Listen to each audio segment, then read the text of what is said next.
नमस्कार सभी को, कैसे हैं आप सभी का स्वागत है आपके अपने RWA चैनल पर। मैं आरुषि सभी का बहुत बहुत वेलकम करती हूँ। तो जल्दी से आ जाइएगा और आज का प्यारा सा सेशन स्टार्ट करते हैं। जी, कैसे हैं आप सभी? जी जी। आज है अक्षांश एवं देशांतर वाला टॉपिक। तो जल्दी से आ जाएंगे और बहुत अच्छे से आज का सेशन कवर करेंगे। देखिए, सबसे पहले तो ये कर्क रेखा के बारे में बहुत पूछा जाता है कि ये कितने अक्षांश पर स्थित है। ये भी प्रीवियस ईयर क्वेश्चन में काफी बार आया हुआ क्वेश्चन है, इसलिए मैं इसे जरूर करवा रही हूँ। जैसे कर्क रेखा है, ये कौन से कहाँ पर स्थित है? तो आप क्या बोलोगे? ये उत्तरी गोलार्ध में स्थित है ना? ये कहाँ पर स्थित है आपसे पूछेंगे। देखो, आप इधर आओ ना। ये क्या है? ये पृथ्वी है। पृथ्वी के बीचों बीच कौन सी रेखा खींची गई है? तो पृथ्वी के बीचों बीच जो रेखा खींची गई है, जी, पृथ्वी के बीचों बीच रेखा खींची गई है भूमध्य रेखा। पृथ्वी के बीचों बीच कौन सी रेखा खींची गई है? भूमध्य रेखा खींची गई है। और भूमध्य रेखा के ऊपर कर्क रेखा है। हम्म। और इसके नीचे मकर रेखा है। तो ध्यान देंगे सभी के सभी। कर्क रेखा जो है कहाँ पर स्थित है? उत्तरी गोलार्ध में स्थित है। कर्क रेखा आपकी कहाँ पर स्थित है? उत्तरी गोलार्ध में स्थित है।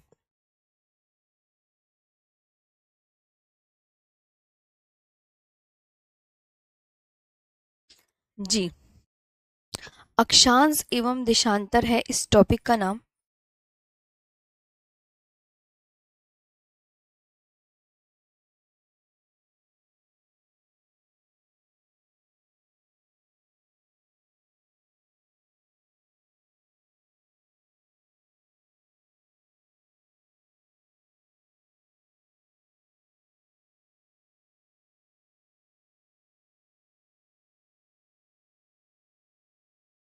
ये है टॉपिक। ओके, टॉपिक का नाम ये है। और ये जो है, मेरी बात ध्यान से सुनिए, ये 23.5 डिग्री उत्तरी अक्षांश पर है, नॉर्थ लैटिट्यूड पर है। ये भी आपको बहुत अच्छे से याद रखना होगा। तो पृथ्वी के बीचों बीच कौन सी रेखा खींची गई है? भूमध्य रेखा। भूमध्य रेखा के ऊपर कर्क रेखा, उसके नीचे मकर रेखा।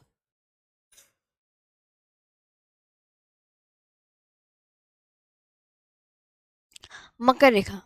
अब ये जो मकर रेखा है, ये कहाँ पर स्थित है? उत्तरी गोलार्ध में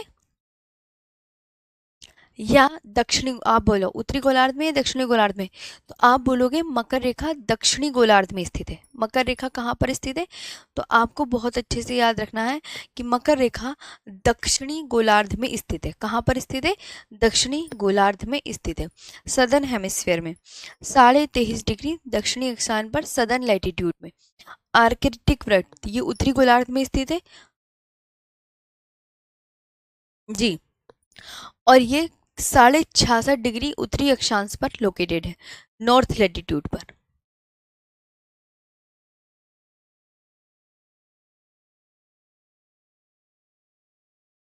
ओके। जी, मकर रेखा। आप मेरी बात, इधर आओ, ये इधर आओ। ये, हाँ, ये तो आप पहली क्लास में पढ़ चुके हैं। ये मैं दोबारा रिवीजन करवा रही हूँ, आपका ये भी बात ध्यान रखना। पृथ्वी के बीचों बीच कौन सी रेखा खींची गई है? तो आप बोलोगे भूमध्य रेखा। भूमध्य रेखा के उत्तर में कर्क रेखा, और भूमध्य रेखा के दक्षिण में मकर रेखा। ऊपर आपको याद रखना है आर्कटिक व्रत है, और नीचे कौन सा व्रत है? अंटार्कटिक व्रत है। ये भी आप याद रखेंगे। मतलब आर्कटिक व्रत आपसे पूछा जाएगा उत्तरी गोलार्ध में, दक्षिणी गोलार्ध में। इससे ज्यादा आपके में सच में क्वेश्चन नहीं बनेंगे। जी। तो आर्कटिक व्रत आपको बहुत अच्छे से याद रखना है, उत्तरी गोलार्ध में स्थित है। और ये 66.5 डिग्री उत्तरी अक्षांश पर स्थित है। 66.5 डिग्री उत्तरी अक्षांश पर स्थित है। 66 66.5 डिग्री उत्तरी अक्षांश पर स्थित है। जी। ओके। साढ़े, जैसे एक रेखा होती है, आपने देखा होगा, मेरी बात सुनो। ये देखो, इधर आओ। भूमध्य रेखा के ऊपर है आर्कटिक वृत्त, भूमध्य रेखा के नीचे अंटार्कटिक व्रत है। अब जो आर्कटिक व्रत है, जैसे यहाँ पे एक रेखा है, अक्षांश रेखा 66.5 डिग्री नॉर्थ लैटिट्यूड। तो ये इस पर लोकेटेड है, मतलब मैं ये बता रही हूँ। और ये 66.5 डिग्री साउथ लैटिट्यूड पर अंटार्कटिक है। ये आपको याद रखना है जी।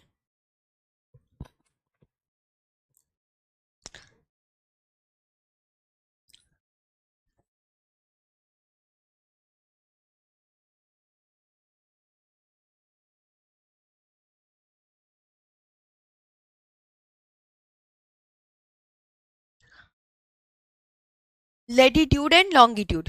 हम्म।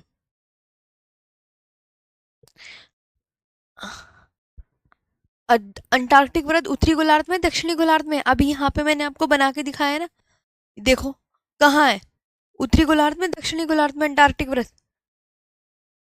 तो आप बोलोगे अंटार्कटिक यहाँ पर है, यहाँ पर है। ओके जी, यहाँ पे याद रखना। तो ये दक्षिण में है, भूमध्य रेखा से जितने भी नीचे का पोर्शन है वो दक्षिणी गोलार्ध में पड़ेगा, भूमध्य रेखा से जितना भी ऊपर का पोर्शन है वो उत्तरी गोलार्ध में पड़ेगा। तुजु दर्रा मणिपुर में है रवि कुमार, मणिपुर में। हाँ मणिपुर में। क्यों लिखवाया नहीं था कि मैंने तुजु दर्रा है? तुजु दर्रा मणिपुर में है। आर्कटिक व्रत पता चल गया।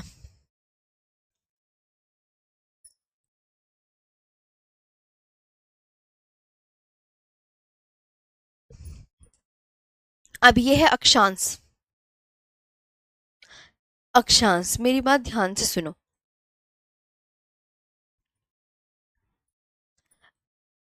सपोज करो ये क्या है, पृथ्वी। पृथ्वी के बीचों बीच कौन सी रेखा खींची गई है? इक्वेटर। इक्वेटर को भूमध्य रेखा भी बोलते हैं, विषुवत रेखा भी बोलते हैं, 0 डिग्री रेखा भी बोलते हैं, और इसे वृहद व्रत भी बोला जाता है। और ये एक अक्षांश रेखा है जी, है ना मैडम जी? देखो इधर आओ। तो पश्चिम से पूर्व दिशा में खींची जाने वाली रेखा को अक्षांश रेखा कहा जाता है। कोई कहने लगे अक्षांश की डेफिनेशन बता दो, तो अक्षांश की डेफिनेशन, इधर क्या है पश्चिम, इधर क्या है पूर्व। तो पश्चिम से पूर्व दिशा में खींची जाने वाली रेखा जो समान अक्षांशीय कोणों को मिलाती है अक्षांश रेखा कहलाती है। देखो, अब अक्षांश रेखा ध्रुवों की तरफ जाने पर घटती हुई दिखाई दे रही है, बढ़ती हुई? ये बताओ, घट रही है या बढ़ रही है, जल्दी बताओ। एग्जामिनर क्वेश्चन पूछेगा कि अक्षांश रेखा ध्रुवों की तरफ जाने पर घटती हुई दिखाई देती है या बढ़ती हुई दिखाई देती है, बताओ बताओ। अक्षांश रेखा घटती हुई दिखाई देती है या बढ़ती हुई, ये बताइए। और ध्रुवों की तरफ खुद बताओ, दोनों गोलार्धों में ही बोलेंगे। देखो घट रही है बढ़ रही है?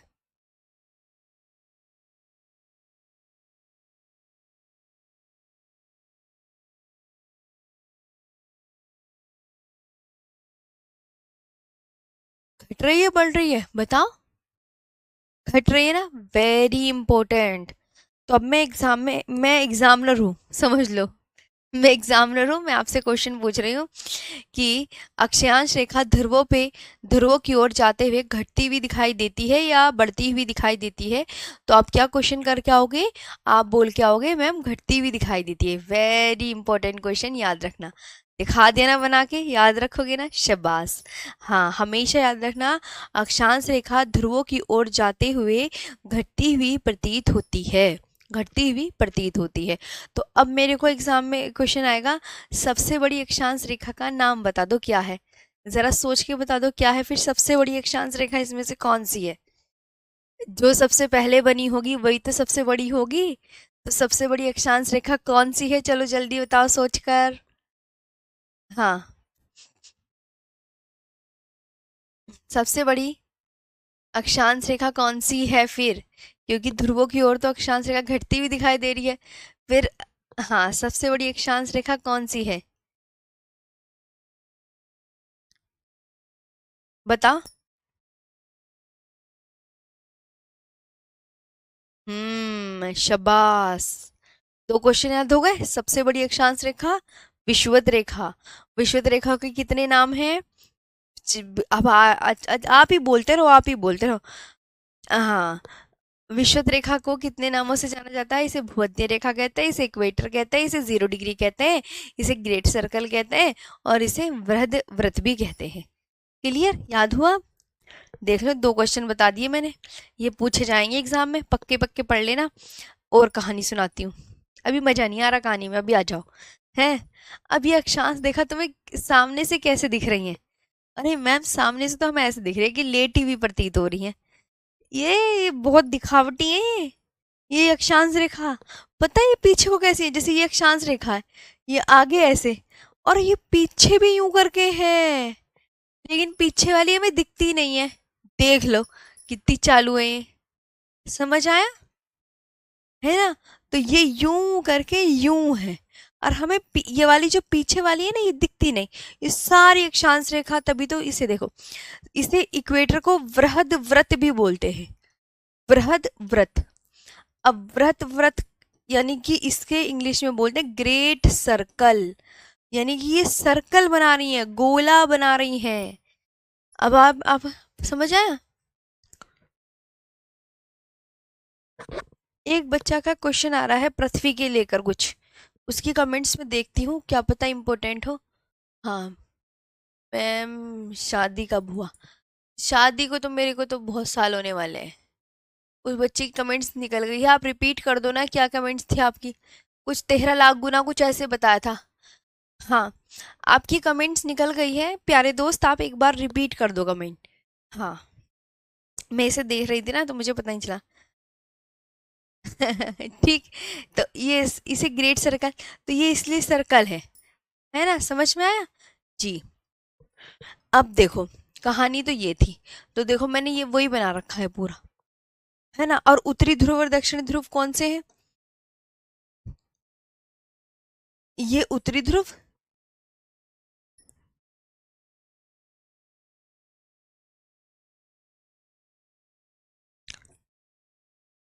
और ये दक्षिणी ध्रुव।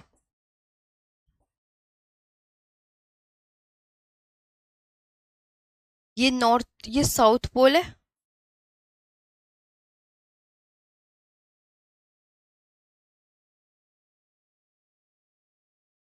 और ये नॉर्थ पोल है।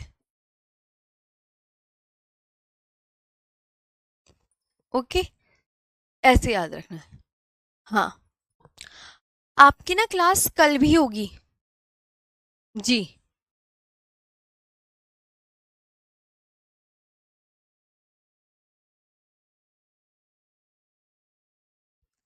आ, कल भी होगी आपकी क्लास, और परसों भी करवा दूंगी। मैं सोच रही दोनों दिन ना आपकी क्लास करवा दूं, और कल संडे में ही ऑफ कर देंगे फिर आपका पूरा। ठीक है। और जितना रह जाएगा वो अगले सैटरडे संडे करवा दूंगी, फिर मैं मंडे को क्लास नहीं लूंगी। ऐसे कर लेते हैं, है ना? कल भी क्लास ले लेती हूँ, परसों भी ले लेती हूँ, और जो कुछ रह जाएगा वो अगले सैटरडे संडे करवा देंगे। ऐसे सही रहेगा ना? कल क्लास लूंगी मैं अभी मैं इवेंट बनवा लेती हूँ। हाँ, तो ये कहानी है ए, अक्षांश। तो अक्षांश, अब देखो इसकी डेफिनेशन ध्यान से, कुछ नहीं करना, बड़ी इजी डेफिनेशन। इधर आओ। पश्चिम से पूर्व, पश्चिम से पूर्व है, पश्चिम से पूर्व दिशा में खींची जाने वाली रेखा जो समान अक्षांशीय कोण वाले स्थानों को मिलाती है, अक्षांश रेखा कहलाती है। जी। पॉलिटी की क्लास कितने बजे है ये बताओ? कल कोई क्लास तो नहीं है? मेरे समय पर तो कोई क्लास नहीं है, मैं इसी समय क्लास लूंगी, 5 बजे। जी। हाँ, इस समय तो कोई क्लास नहीं है, बता दो बस पहले तो। मैं इसी टाइम क्लास लूंगी कल।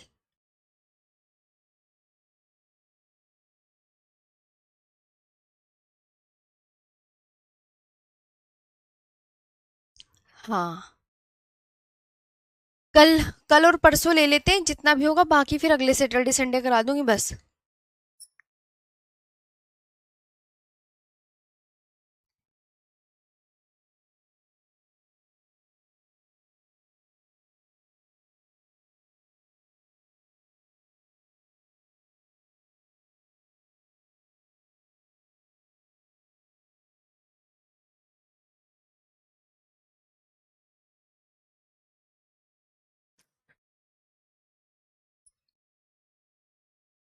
अच्छा ठीक है, चलो अब पढ़ लो। तो अब देखो, पश्चिम से पूर्व दिशा में खींची जाने वाली रेखा जो समान अक्षांश से कोण वाले स्थानों को मिलाती है क्या कहलाती है? अक्षांश रेखा कहलाती है जी। तो पश्चिम से पूर्व ही खींच रहे हैं ना, देख लो, पश्चिम से पूर्व खींच रहे हैं। तो पश्चिम से पूर्व दिशा में खींची जाने वाली रेखा जो समान अक्षांश से कोण वाले स्थानों को मिलाती है अक्षांश रेखा कहलाती है। Latitude is the angular distance of a point on the earth's surface measured in degree from the center of the earth. It is parallel to the line of the equator. ये याद रखना है जी। कुल अक्षांश कितने हैं? देखो, एक ये भूमध्य रेखा तो बिल्कुल अलग मान लो, ये तो एक ये वाली है। बाकी ये 1 से लेके ये 90 तक खींच ली, ये भी 1 से लेके 90 तक। मैं तुम्हें यहाँ बता देती हूँ कैसे। देखो, समझो, ये पृथ्वी, ये 0 डिग्री रेखा, और फिर ये जो ऊपर को खींची गई है ना, ये पूरी 1 से लेके 90 तक होती है, और लास्ट में आके बिंदु बन जाती है।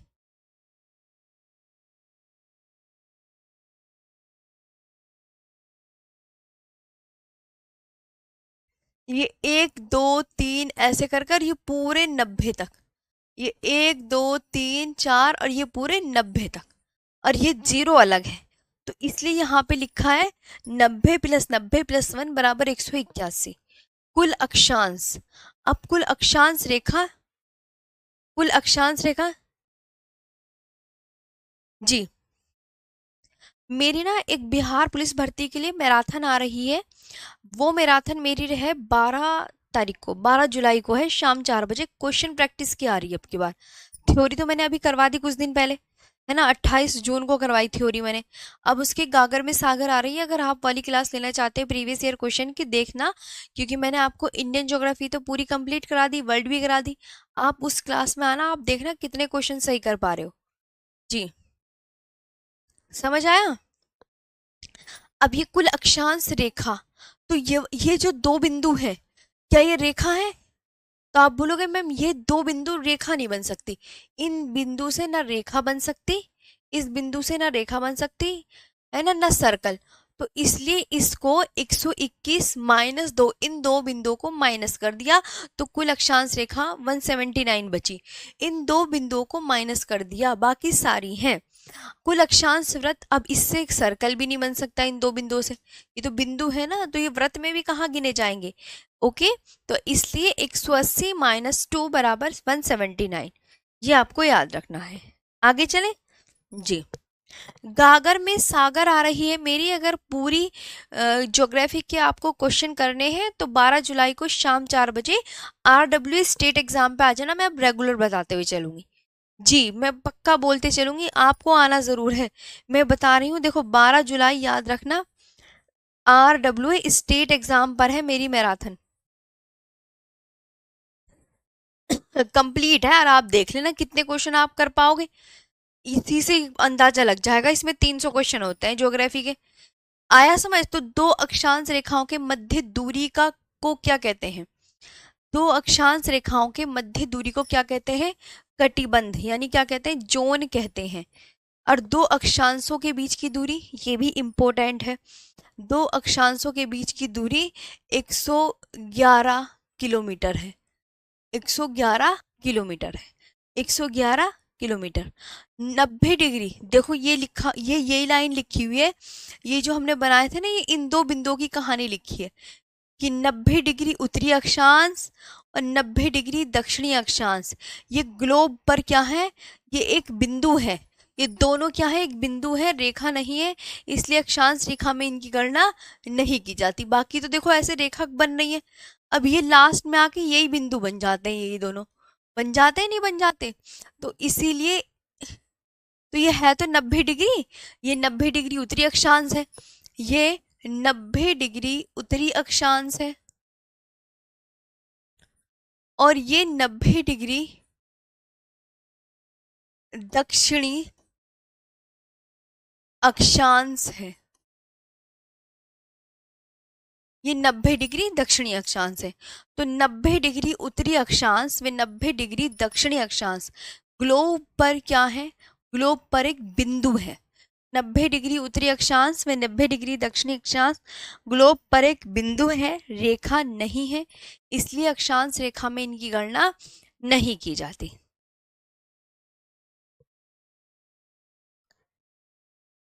ओके, इसलिए अक्षांश रेखा में इनकी गणना नहीं की जाती।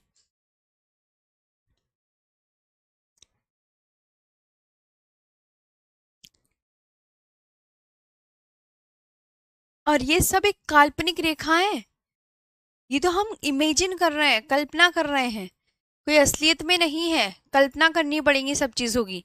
बस ऐसे दिमाग में एज्यूम कर लो, अच्छा ये रेखा है, पृथ्वी के बीचों बीच भूमध्य रेखा है, सब मानो, सब मानो अपने आप। मेरे प्यारे भाई, नहीं नहीं दीपांशु, आपको कल क्लास लेनी है प्लीज। हाँ, आपका अब सिलेबस, आप आराम से कल और परसों क्लास लो, सैटरडे संडे, फिर आप आराम से रिवीजन ही करते रहना, बस आराम से हो ही जाएगी आपकी ज्योग्राफी। फिर आपका 1 घंटा सेव होगा, आप उसे अपने क्या करना, रिवीजन में लगा लेना। मेरा कोर्स खत्म हो जाएगा तो अपना रिवीजन करना इस टाइम बैठकर। देशांतर, ये अक्षांश रेखा पूरा हो गया है। दो अक्षांश रेखाओं के बीच की दूरी 111 किलोमीटर है। दो अक्षांश रेखाओं के मध्य दूरी को कटिबंध या जोन कहते हैं। देशांतर रेखा, देशांतर रेखा में ऐसा होता है, ये है एक पृथ्वी और पृथ्वी के, अब ये वाली रेखा कौन सी है, 0 डिग्री देशांतर रेखा।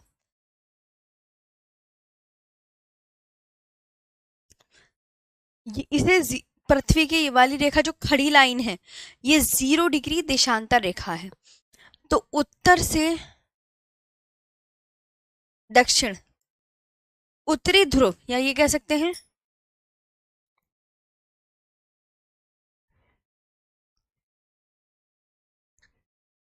उत्तरी ध्रुव को दक्षिणी ध्रुव से मिलाने वाली रेखा को देशांतर रेखा कहा जाता है। उत्तरी ध्रुव को दक्षिणी ध्रुव से मिलाने वाली रेखा को क्या कहा जा रहा है, देशांतर रेखा कहा जाता है। सिंपल सी डेफिनेशन, कुछ नहीं करना। उत्तरी ध्रुव को दक्षिणी ध्रुव से मिलाने वाली रेखा को क्या कहा जाता है, देशांतर रेखा कहा जाता है। ओके, ये आपको याद रखना है।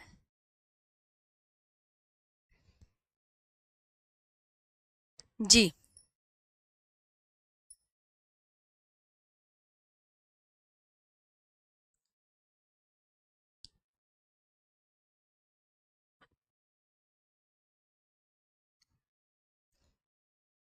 देशांतर रेखा को इंग्लिश में क्या बोलते हैं, लॉन्गिट्यूड लाइन बोलते हैं। वर्कशीट भी डाल दूंगी मैं, सब डाल दूंगी, जो बिहार वाली करवाऊंगी ना वही डाल दूंगी मैं, वही आराम से पढ़ लेना। कल आपकी 5 बजे ही क्लास होगी, इसी टाइम ही।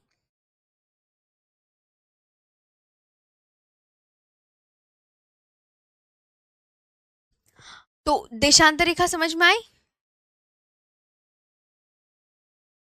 उत्तरी ध्रुव को दक्षिण आप उत्तरी ध्रुव को,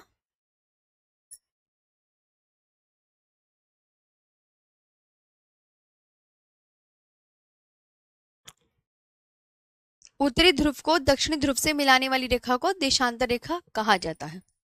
0 डिग्री देशांतर रेखा को अन्य किस नाम से जाना जाता है, ये याद करो। 0 डिग्री देशांतर रेखा को अन्य किस नाम से जाना जाता है, प्रधान मध्याह्न रेखा। और 180 डिग्री देशांतर रेखा को, 180 डिग्री देशांतर रेखा को अंतरराष्ट्रीय तिथि रेखा कहा जाता है। अंतरराष्ट्रीय तिथि रेखा। ओके, अंतरराष्ट्रीय तिथि रेखा कहा जाता है। 180 डिग्री देशांतर रेखा को क्या कहा जाता है, अंतरराष्ट्रीय तिथि रेखा कहता है। दो देशांतर रेखाओं के मध्य दूरी को क्या कहते हैं, गोरे। और दो अक्षांश रेखाओं के बीच की दूरी को क्या कहते हैं, जोन कहते हैं। कुछ तो मैं बोल रही हूँ याद है, अक्षांश रेखाओं, दो अक्षांश रेखाओं के बीच की दूरी मैंने कितनी बताई थी, 111 किलोमीटर। वहीं दो देशांतर रेखाओं के मध्य दूरी 111.32 किलोमीटर है। 111.32 किलोमीटर है। जी,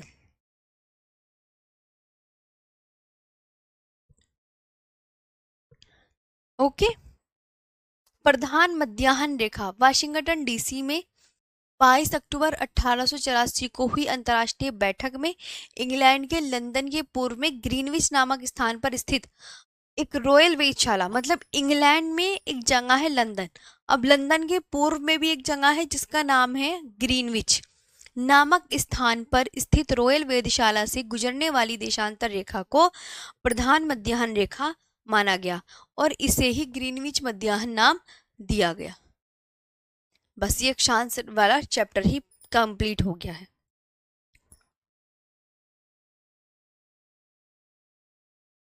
इसमें आपको क्या क्या याद करना है? ये आता है, ये दो देशांतर रेखाओं के मध्य दूरी को क्या कहते हैं, ये पूछा जाएगा तो आप क्या बताओगे? दो देशांतर रेखाओं के मध्य दूरी को गोरे कहते हैं। दो देशांतर रेखाओं के मध्य दूरी को क्या कहते हैं? गोरे। ओके। रानी, मैम लिखने तो दो, लिख लो आराम से। चलो ठीक है, मैं रिवीजन करवा दूं। इतने कहाँ से लिखना है आप मुझे बता दो। इस वाली स्लाइड को ही रहने दो। हाँ, अक्षांश वाला चैप्टर हो गया है बस। कि कौन सी स्लाइड खोलूं बताओ। हाँ, वर्ल्ड में बस इतना ही है और बाकी आपके 7 कॉन्टिनेंट भी तो करवाने हैं अभी। हाँ, कल और परसों ही होगी, फिर अगले सैटरडे संडे करवाऊंगी क्लास में। कल भी होगी क्लास, परसों भी होगी, फिर मंडे को नहीं लेंगे अब हम क्लास, क्योंकि 7 कॉन्टिनेंट ही बचेंगे ना, जो सातों महाद्वीप, एशिया, अफ्रीका, उत्तर अमेरिका, नॉर्थ अमेरिका, उसकी तो हमें झीलें, नदियां वगैरह ही पढ़नी है, वही इंपॉर्टेंट है। तो बस आराम से कर लो, आपको जहां पे पढ़ना है। एक बार मेरे साथ ना तुम रिवीजन कर लो, मैं सच बता रही हूँ, रिवीजन से ज्यादा याद होगा। कर्क रेखा आपके किस गोलार्ध में स्थित है? आपसे एग्जामिनर ऐसे क्वेश्चन पूछेगा, आप बता सकते हो? क्या समझ में आया अक्षांश देशांतर वाले चैप्टर से? चलो 5 मिनट में आपको रिवीजन करवा दूं। कर्क रेखा आपको कौन से गोलार्ध में है? उत्तरी गोलार्ध में, दक्षिणी गोलार्ध में? तो कर्क रेखा उत्तरी गोलार्ध में है, मकर रेखा दक्षिणी गोलार्ध में। इस तरीके से याद रखना है। और ये पूछा जाएगा कि कर्क रेखा कौन से अक्षांश पर है, तो 23.5 डिग्री दक्षिणी अक्षांश पर है कर्क रेखा। चलो जल्दी बताओ, हाँ या ना में आंसर देना। मैं आपसे ये पूछ रही हूँ, कर्क रेखा 23.5 डिग्री दक्षिणी अक्षांश पर है, क्या ये सही बात है? 12 जुलाई को जो मेरी क्लास होगी शाम के 4 बजे होगी। तो कर्क रेखा 23.5 डिग्री उत्तरी अक्षांश पर है। ये उत्तरी दक्षिणी दे देगा और उसमें टिक करने में आप गलती कर जाओगे, ये कह रही हूं मैं। ये एग्जाम में जो इंपॉर्टेंट क्वेश्चन बनते हैं ना, इससे काफी इंपॉर्टेंट क्वेश्चन, इससे तो कई बार आ गया कि उत्तरी की जगह दक्षिणी दे देंगे तो वही कंफ्यूजन कर देगा। बस एक दो ही क्वेश्चन है जो कि इंपॉर्टेंट है। ये आर्कटिक वृत्त उत्तरी गोलार्ध में है या दक्षिणी गोलार्ध में? तो आप याद रखना, आर्कटिक वृत्त उत्तरी गोलार्ध में है और अंटार्कटिक वृत्त दक्षिणी गोलार्ध में। ये ध्यान रखने वाली बातें हैं, यही क्वेश्चन बनेंगे एग्जाम में। और ये कितने अक्षांश पर है, ये कौन सी अक्षांश रेखा पर है? तो 66.5 डिग्री दक्षिणी अक्षांश पर है अंटार्कटिक वृत्त, ऐसे याद रखना है। ओके, फिर रिवीजन करो। अब इसमें क्या क्वेश्चन बनेगा? इसमें डेफिनेशन तो आपसे पूछेगा नहीं, क्योंकि भैया आपके तो टिक मार वाला क्वेश्चन आएगा। तो टिक मार में आपको ये क्वेश्चन मिलेंगे, ये वाले, कि कुल अक्षांश कितने हैं? कुल अक्षांश कितने हैं? 181। कुल अक्षांश रेखा कितनी है? ये क्वेश्चन मिलेंगे आपको टिक मारने में।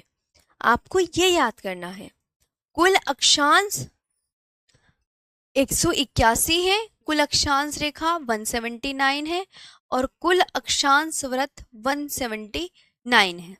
क्योंकि ये दो बिंदु माइनस हो गए हैं इन दो लास्ट वाली में, -2 जो लिखा हुआ है वो ये दो बिंदु माइनस हुए हैं, क्योंकि ये रेखा भी नहीं है ना ही ये सर्कल है।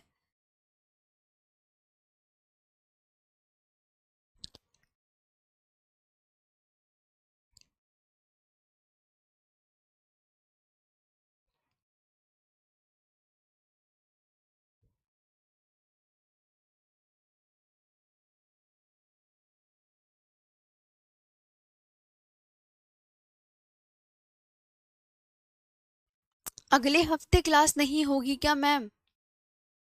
बस सैटरडे संडे हुआ करेगी अब, हमेशा। हम्म।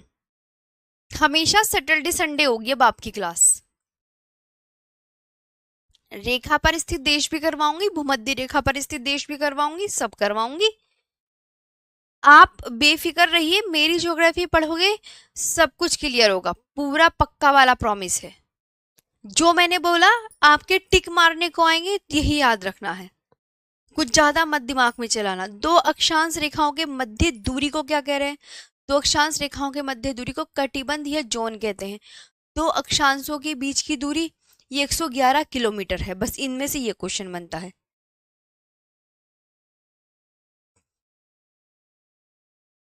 ओके।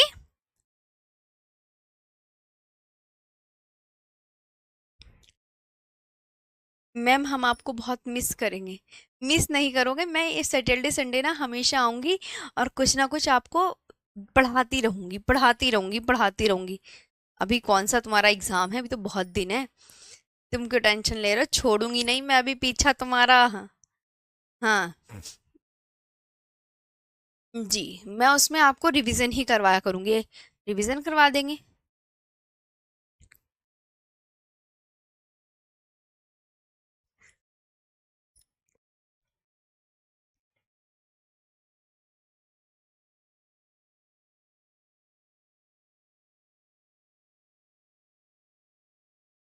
मंडे टू, हाँ सही कह रहे हो। अब मेरे बाद तुम्हारी कौन सी क्लास लगनी थी? इको विनय सर की लगवा देंगे क्लास। सही कह रहे हो। मैं उनसे बोल दूंगी कि मेरा तो सिलेबस हो गया है सर खत्म। मैं सिर्फ सैटरडे संडे पढ़ाऊंगी आपके बैच में, कर्मा बैच में मैं हमेशा सैटरडे संडे पढ़ाया करूंगी। जितनी भी क्लासेस रहेगी ना वर्ल्ड ज्योग्राफी की, वो ज़्यादा नहीं है। 2 या 4, मतलब आपकी 20 जुलाई तक हो जाएगा। 2 हफ्ते और लूंगी है ना, उसमें कंप्लीट हो जाएगा। 4-5, 2-4 क्लासेस रहेंगी। अगर मैंने 4 घंटे की मैराथन ले ली ना, या तो ऐसे करो संडे में एक दिन एक लंबी सी मैराथन क्यों ना ले लें 2 घंटे की, उसी में फिनिश कर देते हैं पूरी। और इकोनॉमिक्स की लगवा देते हैं। हम्म। हाँ सही है। मैं विनय सर से बोलती हूँ कि सर आप ना कर्मा बैच में इकोनॉमिक्स पढ़ा दो। ये हो गया। ऐसे सही है। अच्छा हुआ आपने मुझे बता दिया, ये भी सही करा। मैं इकोनॉमिक्स की क्लास लगवा देती हूँ। लगवा दूँ? आपको कोई दिक्कत तो नहीं है ना? मैं सोची थी मेरा टाइम आपका बच जाएगा, लेकिन लो, अभी तो शायद इकोनॉमिक्स नहीं भी है। आप सब मेरे से मिलना चाहते हैं तो वहीं आना है आपको सिलेक्शन लेके। मैं फूलों की वर्षा करूंगी तुम पर ऐसे से। हाँ। बताओ। यस मैम, है ना। विनय सर की क्लास, अच्छा हुआ आपने मुझे याद दिला दिया। आप सब ने बोला कि मैम, क्योंकि इकोनॉमिक्स होनी है अभी आपकी, तो मैं विनय सर जब भी, अब देखो विनय सर एकदम तो क्लास लेंगे नहीं, मैं आपको पूरी बात बता देती हूँ आराम से। जब उनके पास, मैं उनसे बोल दूंगी कि सर मेरी ज्योग्राफी कंप्लीट हो गई है और आप ना कर्मा बैच में इकोनॉमिक्स की क्लास लगवा लो।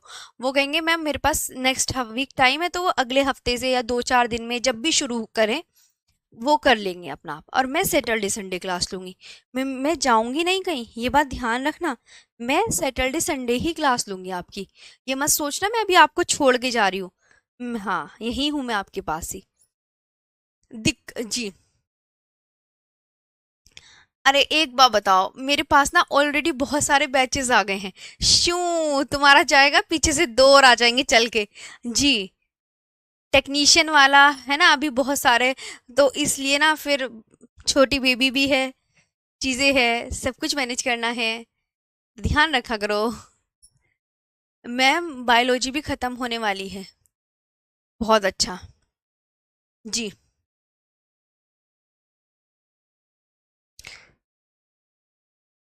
आराम से पढ़ो, देखो मैं तो जल्दी करती नहीं।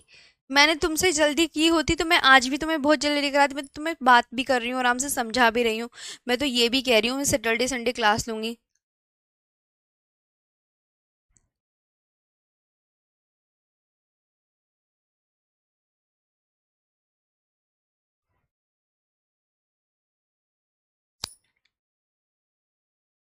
0 डिग्री देशांतर रेखा, प्रधान मध्याह्न रेखा। ओके। 180 डिग्री देशांतर रेखा, अंतर्राष्ट्रीय तिथि रेखा। दो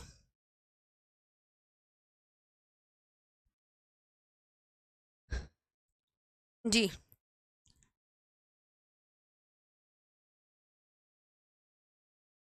दो देशांतर रेखाओं के मध्य दूरी को क्या कहते हैं? गोरे कहते हैं। और दो देशांतर रेखाओं की मध्य दूरी 111.32 किलोमीटर है। जी। टाइमिंग भी विनय सर की यही रहेगी, शाम के 5 बजे। जी। प्रधान मध्याह्न रेखा भी हो गया कि वाशिंगटन डीसी में 22 अक्टूबर 1884 को एक अंतर्राष्ट्रीय बैठक हुई इंग्लैंड के लंदन के पूर्व में ग्रीनविच नामक स्थान पर। ग्रीनविच नाम की एक जगह है लंदन के पूर्व में। लंदन के पूर्व में ये पूछते हैं ना कि भारत का जो समय है वो ग्रीनविच माध्य से 5.5 घंटे आगे है। तो अक्सर एग्जाम में बच्चे ये पूछते हैं जब भी क्लास होती है कि ग्रीनविच क्या है। मैं ग्रीनविच के बारे में आपको बता दूं, ये है लंदन के पूर्व में ग्रीनविच नाम की एक जगह है। तो ग्रीनविच नाम की जगह कहाँ है? लंदन में। ग्रीनविच नाम की जगह कहाँ है? लंदन में। ग्रीनविच नामक स्थान पर स्थित रॉयल वेधशाला से गुजरने वाली देशांतर रेखा को प्रधान मध्याह्न माना गया और इसे ही ग्रीनविच मध्याह्न नाम दिया गया। ये भी आपका पूरा हो गया है फिनिश, अक्षांश देशांतर। मैं आपको वर्कशीट भी दूंगी, बिल्कुल अच्छे से।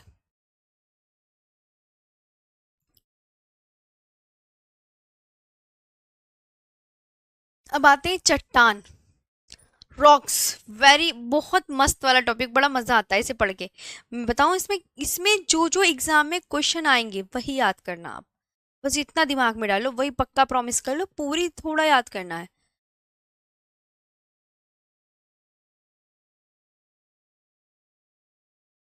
हम्म। पृथ्वी की क्रस्ट में पाए जाने वाला पदार्थ क्या कहलाता है? चट्टान कहलाता है। पृथ्वी के क्रस्ट में पाए जाने वाला पदार्थ, क्रस्ट। देखो पहले तो पृथ्वी की कितनी परतें हैं, ये देखो लिखा हुआ है, 3 परतें हैं। क्या नाम है? ऊपरी परत का नाम क्या है? याद करो। जहां मैं बोल रही हूँ याद करो, वह वो इंपॉर्टेंट है ना? जी। क्रस्ट, ये मेंटल, ये कोर। सबसे ऊपरी परत क्रस्ट है, बीच वाली मेंटल है और नीचे वाली कोर है। जी। और पृथ्वी की क्रस्ट में, यानी कि ऊपर वाले हिस्से में, पृथ्वी की क्रस्ट में पाए जाने वाला पदार्थ क्या कहलाता है? चट्टान कहलाता है। अब चट्टान मुलायम भी हो सकती है, कठोर भी हो सकती है। चट्टान किसके मिश्रण से बनती है? खनिजों के मिश्रण से बनती है। Any material found in the earth crust is called a rock. चट्टान, इसमें क्या क्या खनिज हैं जिससे चट्टान बनेगी? Oxygen, aluminium, iron, calcium, sodium, potassium, magnesium और सिलिकॉन, ये हैं। ओके। हम्म। ये देखो, इम्पोर्टेंट, बस इस वाली स्लाइड में यही इम्पोर्टेंट है। चट्टान किसके मिश्रण से बनती है? खनिजों के। कभी आया नहीं। जी। आराम से पढ़ो। चट्टानों के अध्ययन को क्या कहते हैं? Important, petrology. जैसे आपको बताया ना, चंद्रमा के अध्ययन को सेलेनोलॉजी कहते हैं, ब्रह्मांड के अध्ययन को कॉस्मोलॉजी कहते हैं, झीलों के अध्ययन को निम्नोलॉजी कहते हैं, मिट्टी के अध्ययन को पेडोलॉजी कहते हैं, वैसे ही चट्टानों के अध्ययन को पेट्रोलॉजी कहते हैं। Very important. चट्टानें कितने प्रकार की? Very very important. इनसे क्वेश्चन बनेंगे, ज्यादा नहीं दिमाग लगाना है ना? चट्टानें 3 प्रकार की, नाम पढ़ो। आग्नेय, इग्नियस रॉक, अवसादी, सेडिमेंट्री रॉक, कांति चट्टान या रूपांतरी चट्टान, मेटामॉर्फिक रॉक, है ना? चट्टानें कितने प्रकार की? 3 प्रकार की। आग्नेय, अवसादी, कांतित। अब इनको एक एक करके हम पढ़ेंगे। जी।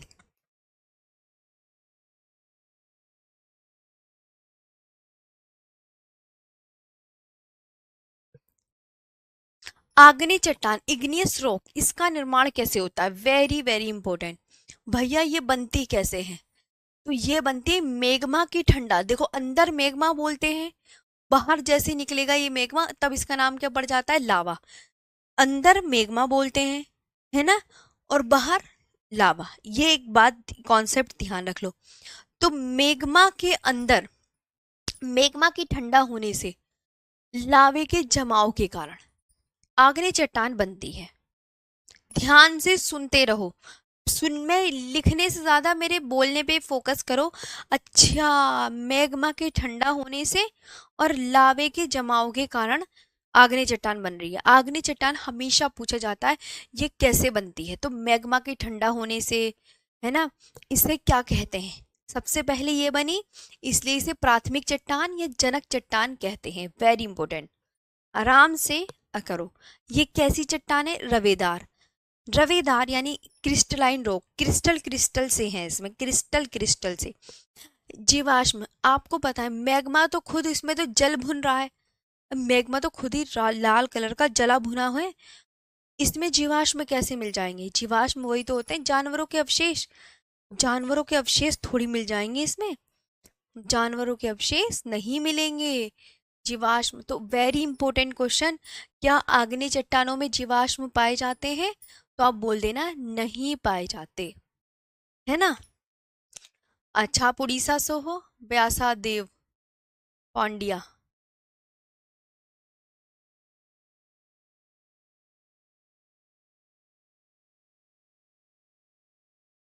ओके, इसमें जीवाश्म नहीं पाए जाते हैं।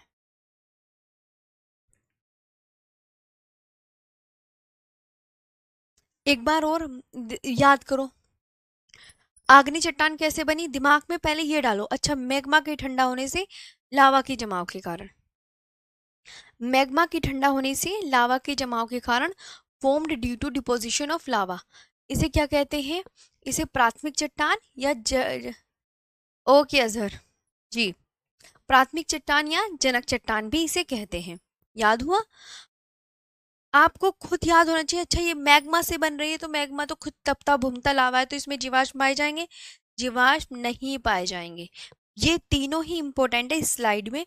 आग्नेय चट्टान को इग्नियस रॉक बोलते हैं। चट्टानें कितने प्रकार की, 3 प्रकार की, आग्नेय चट्टान, अवसादी चट्टान और आपकी कायंत्री चट्टान।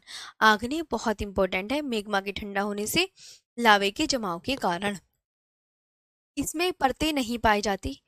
आग्नेय चट्टान में कौन कौन से खनिज मिलेंगे, तो गोल्ड, आयरन और कॉपर।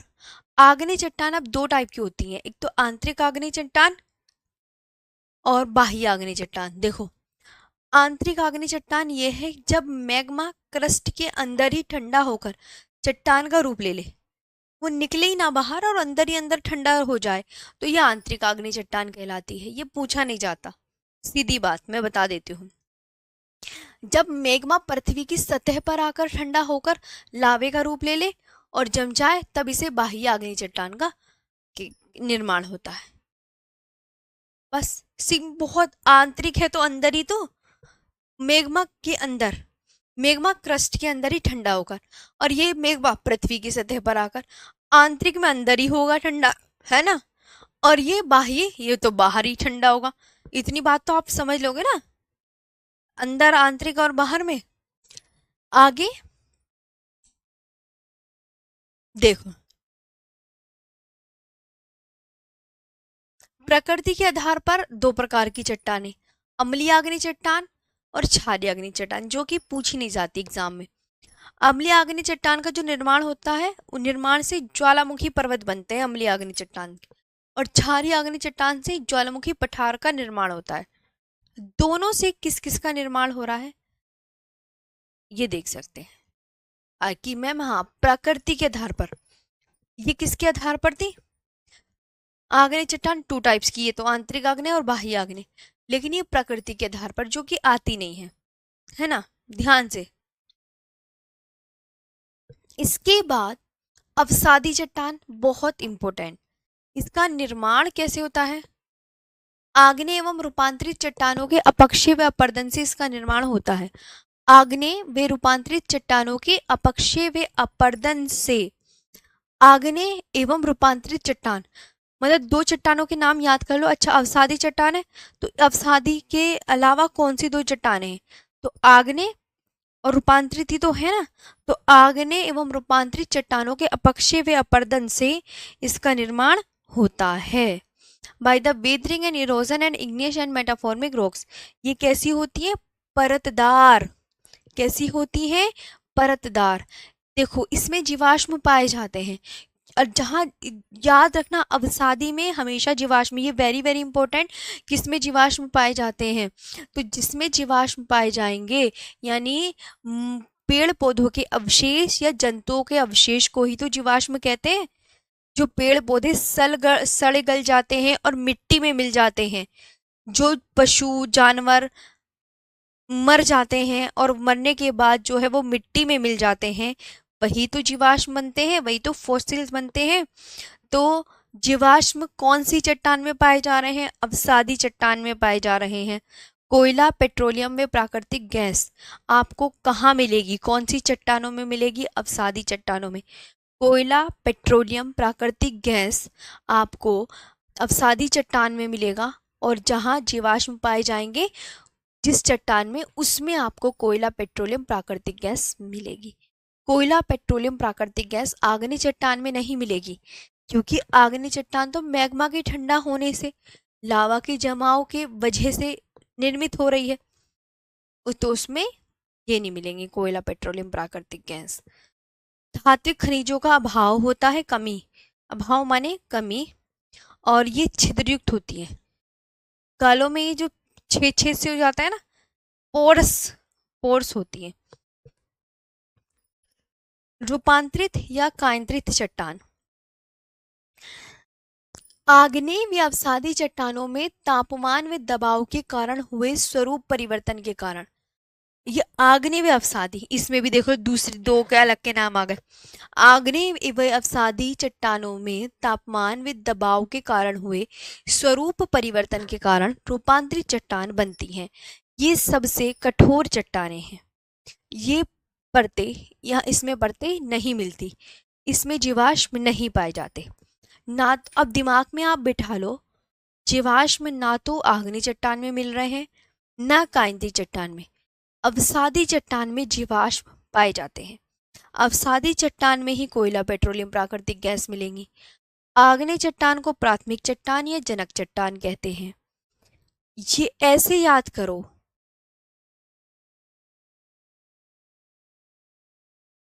अच्छा जी, आया समझ? है ना? मेरी बात सुन लो, मैं तुम्हें बता रही हूँ कि ये एग्जाम में आग्नेय चट्टान कैसे बनती है, मेग्मा के क्या होने से।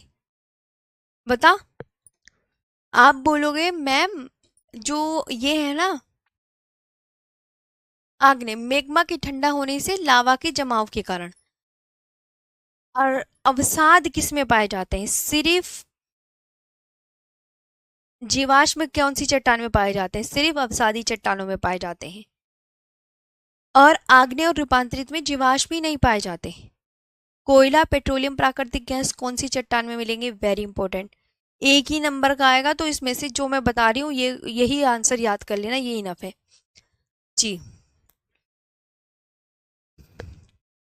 एक इनसे क्वेश्चन बनता है, अवसादी चट्टानों के रूपांतरण से बनी रूपांतरित चट्टान, ये शैल का रूपांतरण किस में होता है? ये पूछा जाता है स्लेट में, चूना पत्थर का संगमरमर में, चौक एवं डोलोमाइट का संगमरमर में, बलुआ पत्थर से क्वार्टजाइट, एक ये पूछा जाता है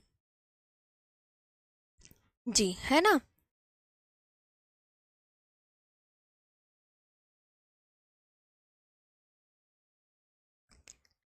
शेल का रूपांतरण किस में हो रहा है? स्लेट में। शैल का स्लेट में, चूना पत्थर का रूपांतरण संगमरमर में, चौक एवं डोलोमाइट का संगमरमर में, बलुआ पत्थर का क्वार्टजाइट में।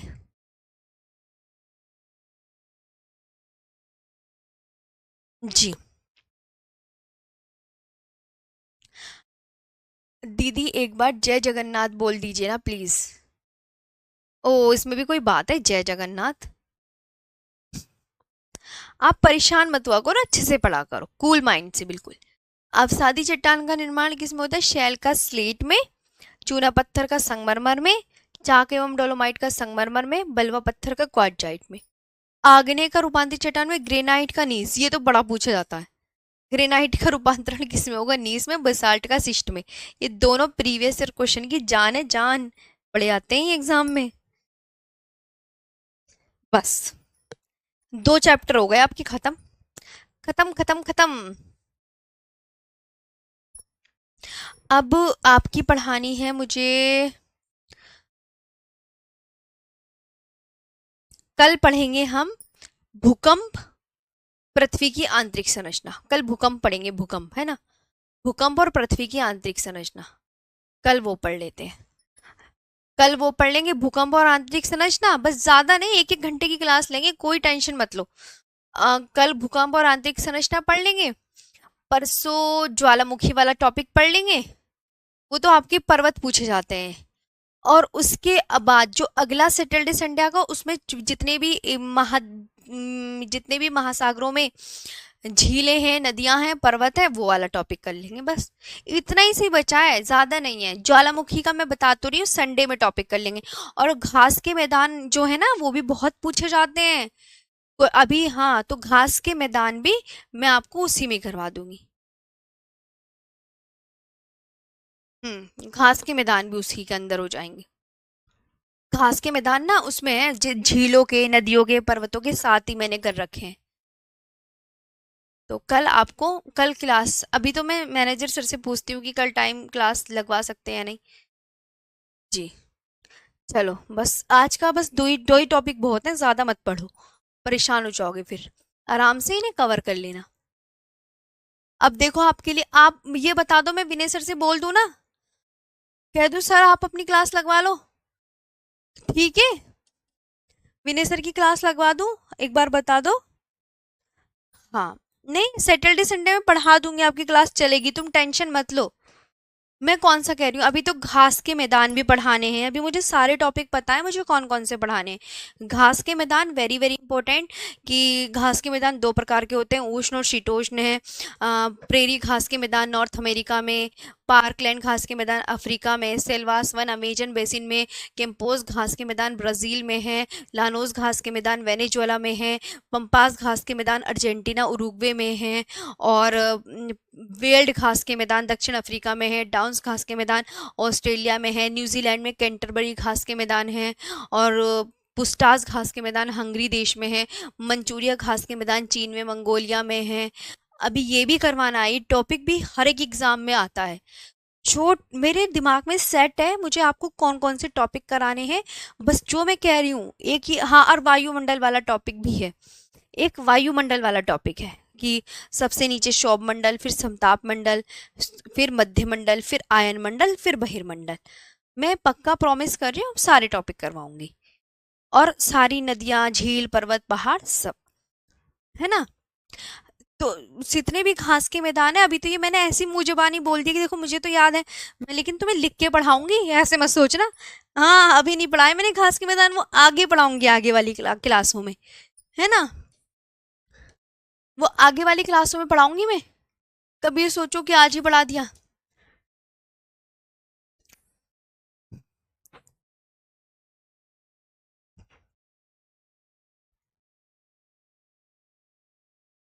वायुमंडल का चैप्टर भी है मेरे पास, अगर आप पढ़ना चाहो तो पढ़ सकते हो।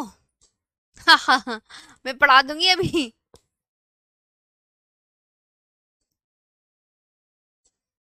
और भूमध्य रेखा पर स्थित देश कौन कौन से हैं, है ना, ये सब मैं पढ़ाऊंगी। मैंने खुद लिख रखी है सब चीजें, जो आपको पूरा पढ़ाना है। भूमध्य रेखा पर स्थित देश आते हैं एग्जाम में, आपके भी एग्जाम में आएंगे, 1 नंबर के लिए ना हमें पढ़ना तो पड़ेगा ही। देखो,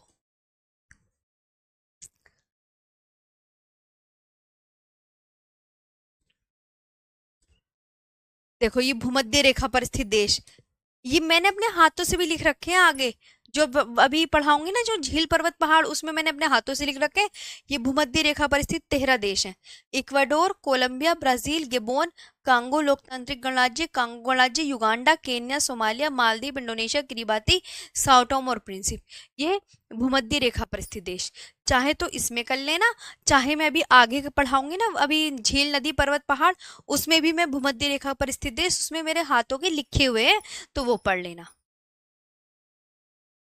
ठीक है? अच्छा है सेशन। तो आप चट्टानों का देख लो, कि आग्नेय चट्टान कहाँ कैसे बनती है? मैग्मा के ठंडा होने से, लावा के जमाव के कारण। इन्हें आग्नेय चट्टान या प्राथमिक चट्टान कहते हैं। इनमें अवसाद नहीं पाए जाते और इन्हें दो भागों में बांट के पड़ते हैं, आंतरिक और बाह्य। ऐसे करके याद कर लो। अवसादी चट्टान में कोयला, पेट्रोलियम, प्राकृतिक गैस मिलेंगे, अवसाद मिलेंगे, ये याद कर लेना है ना। और उसमें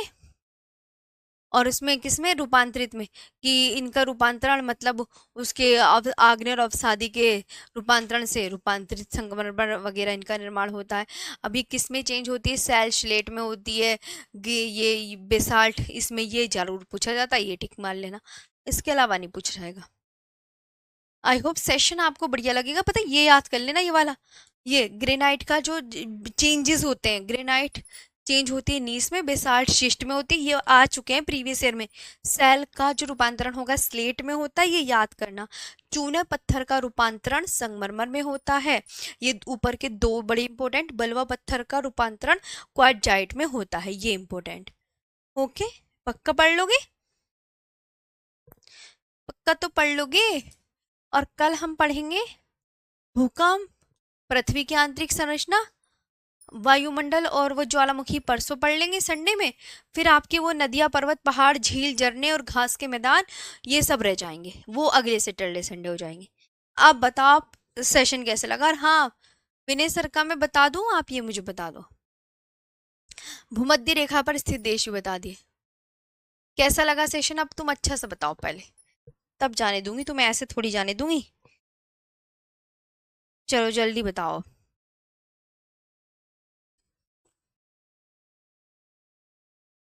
मैम कितने दिन और बचे हैं आपके हिसाब से कोर्स में? प्लीज बता दो, मैसेज इग्नोर मत करना। मेरे हिसाब से कल सैटरडे को मैं पढ़ा दूंगी पृथ्वी की आंतरिक संरचना और आपका भूकंप वाला टॉपिक, दो कल हो जाएंगे। परसों में पढ़ा दूंगी ज्वालामुखी और वायुमंडल, दो ये होगा, चार टॉपिक है ना। फिर जितने भी नदियां, पर्वत, झीलें, झरने और जितने भी घास के मैदान हैं और जितने भी महासागर हैं, वो मैं अगले सैटरडे संडे करा दूंगी। बस इतना ही है। प्यारी सी स्माइल करो पहले। अब बता, इतना ही है सच में, कसम से ज्यादा नहीं है। इसके अलावा क्या करोगे बताओ? मैं तो सारा कुछ करा दे रही हूँ। पता है, अगर मैं लिख के पढ़ाती तो आपके 2 महीने लग जाते, तब भी नहीं होता कंप्लीट, कसम से। फिर आपकी क्लासेस भी ज्यादा हो जाती, आपको क्लास लेने में भी अच्छा नहीं लगता। पता नहीं मैम ने तो इतनी 80, 60, 60, 80, 80 क्लासों में कैसी ज्योग्राफी पढ़ा दी है ना। तो आपने देखा होगा कि ऑलरेडी लिख लेते हैं और तब पढ़ाते हैं, लेकिन मैंने देखो आपको पूरी इंडियन ज्योग्राफी लिख के पढ़ाई है। हाँ, लिख के पढ़ाई है इंडियन ज्योग्राफी। उसका है, हाँ, कभी उसे भूल जाओ वर्ल्ड ज्योग्राफी के चक्कर में। वर्ल्ड ज्योग्राफी तो चलो मैंने तुम्हारे साथ नहीं लिख के पढ़ाई, लेकिन इंडियन ज्योग्राफी तो लिख के पढ़ाई है ना। इतने दिन लग गए देखो इंडियन ज्योग्राफी, मुझे लगता है इंडियन ज्योग्राफी में कितनी क्लास हो गई होंगी? 50, 60 क्लास हो गई होंगी उसमें, इंडियन ज्योग्राफी में। अब वर्ल्ड ज्योग्राफी भी लिख के पढ़ाती ना तो 50, 60 इसकी हो जाती, 100 क्लास पहुंच जाती है आपकी। तो आपको और पढ़ने में भी डर लगता, यार 100 क्लास हम कैसे करेंगे? अब आराम से कर तो लोगे, है ना। जी, तो अब मैंने तुम्हें समझा दिया है। चलो अब मिलते हैं कल आराम से 2 टॉपिकों के साथ। अच्छे से पढ़ना प्लीज, सभी प्यारी सी स्माइल करो, मन लगा के पढ़ो। मैं विनय सर को और बोल दूं कि अब उनकी क्लास ले लो, आप उनको संभाल लो अब। मैं सैटरडे संडे संभाल लूंगी।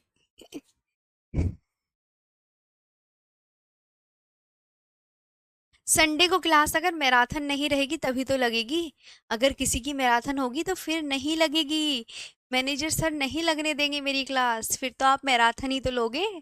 ये भी तो सोचो, 65 क्लास दीदी। सच में 65 क्लास हो गई इंडियन ज्योग्राफी? एक बार जरा सब चेक करके बताना जरा, एक बार जल्दी से चेक करके बताओ कितनी क्लास हो गई इंडियन ज्योग्राफी की। सच में इतनी हो गई है? देख लो, मैं तुमसे बातें करके 4 मिनट एक्स्ट्रा हो गए। हाँ, विनय सर का मैं बता रही हूँ। इंडियन ज्योग्राफी मैंने लिख लिख के कितनी क्लास में कंप्लीट कराया, जरा मुझे बताना। अच्छा हुआ चलो, वर्ल्ड ज्योग्राफी में सही हो गया, मैंने उसे लिख के नहीं पढ़ाया, पीडीएफ से पढ़ाया। ये बहुत अच्छा रहा आप सबके लिए भी, आपको भी ऐसे लगेगा अच्छा हाँ।